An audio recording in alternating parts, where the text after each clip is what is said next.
Assalamu alaikum, class 9. Hope you will be fine. Students, here's your book English Compulsory for grade 9. So let's start our today's topic.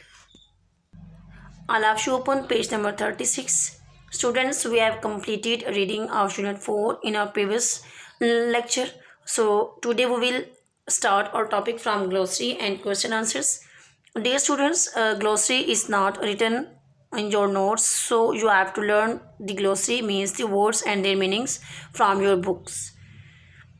Words and their meanings. Words mean crimson, mean deep red, transformed, changed, scent, smell, perfume, nuggets, lumps, clutching, holding, grasping, delicious, tasty, appetite, desire for food, rejoiced, became happy, distress, great sorrow, accursed, under a curse, precious, very valuable, restore, bring back, folly, foolishness. Students page number 37 पे हमारे पास exercise start हो रही है। Comprehension में exercise ए, B और सी हम आज के लेक्चर में कंप्लीट करेंगे। क्वेश्चन नंबर 1 है जी, why were the bed clothes heavier and less soft than usual when Midas awoke. Mean कि जब मिडास जागा तो उसके जो बेड क्लॉथ्स थे वो हैवियर और लेस सॉफ्ट क्यों थे। Means when Midas awoke, he found the bedclothes were heavier and less soft than usual because they had changed into gold, क्योंकि वो गोल्ड में तब्दील हो चुके थे। Number 2, what the bedpost gold when he awoke, जब वो जागा क्या उसके bedpost भी गोल्ड थे, गोल्ड में तब्दील हो चुके थे। The bedpost were not golden when he woke because he had not touched them yet. Next mean कि जब वो जागा उसके जो चारपाई के पाए थे वो गोल्ड के नहीं थे क्योंकि उसने अभी तक उन्हें छुआ नहीं था। Number 3, how did Midas feel when he first discover that he had the golden touch. उसे कैसा महसूस हुआ जब उसने ये डिस्कवर कर लिया कि उसे सुनहरा लम्स दे दिया गया है। When Midas was very happy and jumped out of bed with Joy when he first discovered that he had the golden touch, कि वो बहुत ज़्यादा खुश हुआ और वो खुशी से चीखने या चिल्लाने लगा खुशी से कि जब उसे अंदाज़ा हुआ कि उसके पास गोल्डन टच मौजूद है, मीन्स सुनहरा लम्स उसके पास मौजूद है। Number 4, give any 2 ways in which real flowers are better than gold once.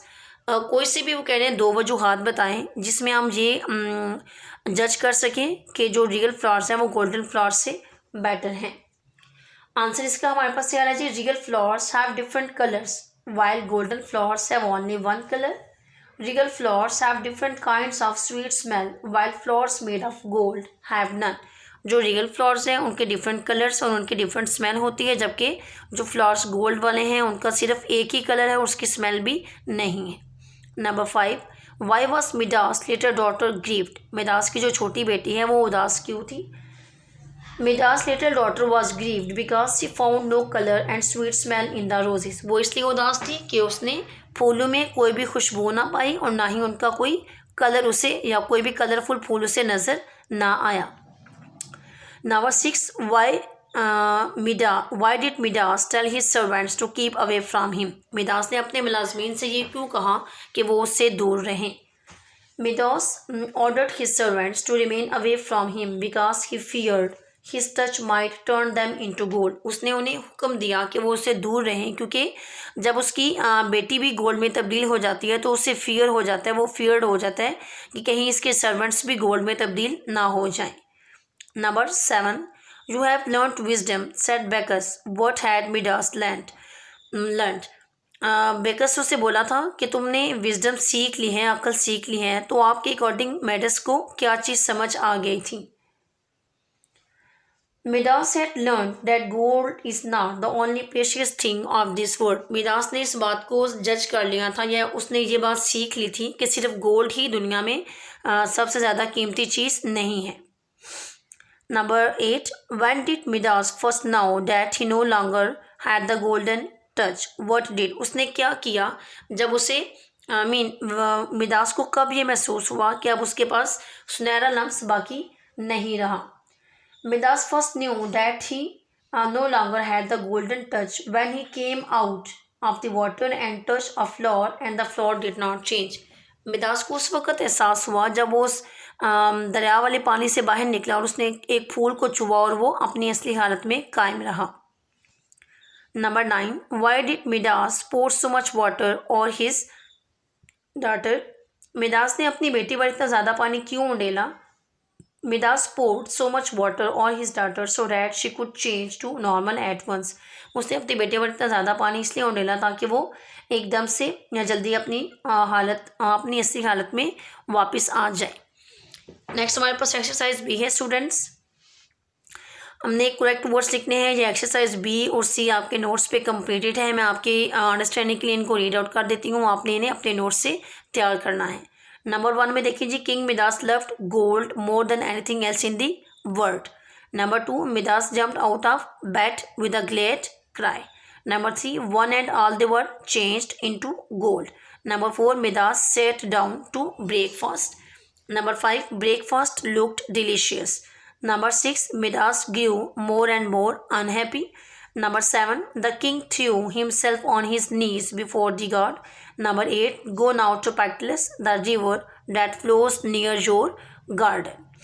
Number C, encircle the right option in the following. Students आपने सर्कल भी करना है और अपनी ब्लैंक्स जो गिवन है यहाँ पे आपने इन वर्ड्स को लिखना भी है। Midas was a dash king, silversmith, goldsmith, soldier. तो Midas was a king. Number 2, Midas loved dash very much, flowers, silvers, dollars, gold. Midas loved gold very much. Number 3, the instant the dash touched his lips, it turned into gold. The instant the food, air, tea, medicine, the food. Number 4, she threw it and came to sit on her father's dash chair, seat, shoulder, knee. इसमें right option हमारे पास आ रहा है knee. Number 5, Midas lost no time in carrying out the dash, request, command, demand, order. तो इसमें हमारे पास सूटेबल वर्ड है जी command. Okay students, words meaning आप मीन ग्लोसरी आप अपनी बुक से तैयार करेंगे। Question answers exercise B and C are given on your notes, so you have to learn all these things from your notes. Okay students, take care of yourself and अल्लाह हाफिज़।